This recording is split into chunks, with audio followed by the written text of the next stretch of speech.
We are now on our third day of the excavation and have made very good progress. We are now starting to get into the layers underneath last year's trenches and already are beginning to find new things about our site. It's pretty clear that we've got layer upon layer of what are probably courtyard surfaces running along on this side. You can see down in this area, for example, this white mortary material showing up. Here we've got another surface, so these are two different levels.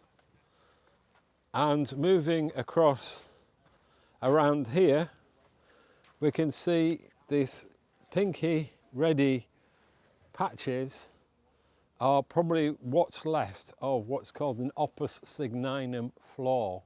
This is the kind of mixture of mortar, broken up pottery and tile, which was a cheaper version really of a mosaic pavement. You wouldn't expect in a building of this sort, if it is after all military, to have mosaics in any case. We are starting to find earlier material than we got last year.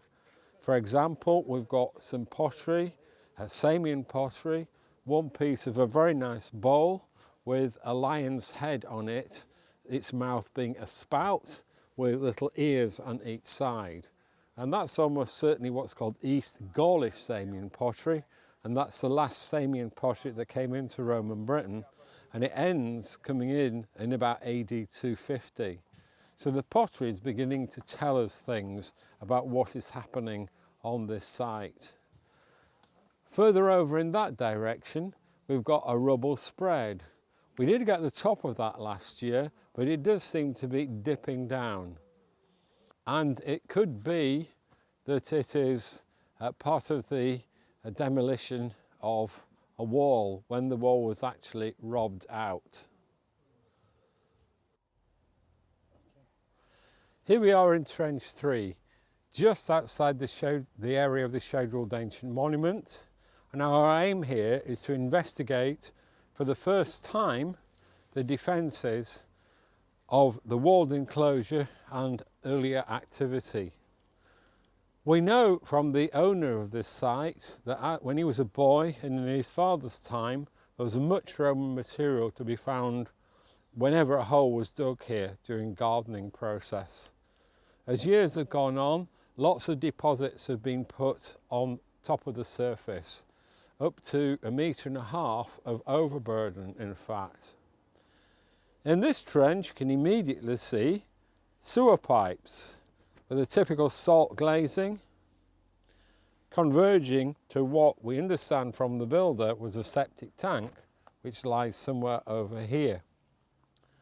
However, from the point of view of our excavation, the sewer pipes are really interesting and have done a job for us because they seem to be cutting through Roman deposits.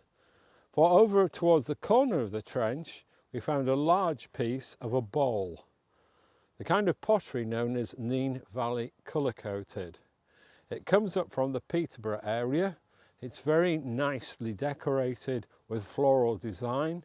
It's very fine in quality and has a browny coloured slip on it. A slip is a mixture of clay and water. The idea was you threw the vessel on a wheel, placed it in the dip of slip, which is a mixture of clay and water, and then as it was fired in the kiln, it formed a nice covering layer.